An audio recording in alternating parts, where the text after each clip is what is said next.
Hi my friends, it's James here with Dreamscapes up at the Mirman school here. This is my favorite water feature we've ever created. It's spring, and so we're getting the spring flowers.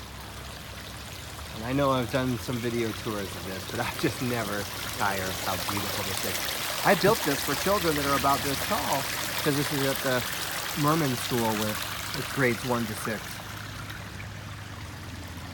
So this is just what it naturally looks like every day.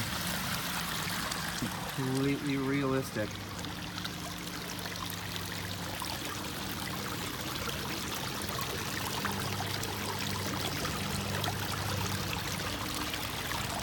There's our mint. It smells so good.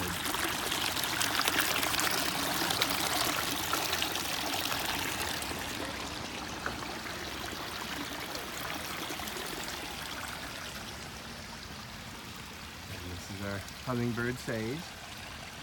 Oh yeah. So beautiful. They smell really good too. So we're up here doing our monthly maintenance, giving thanks. See ya.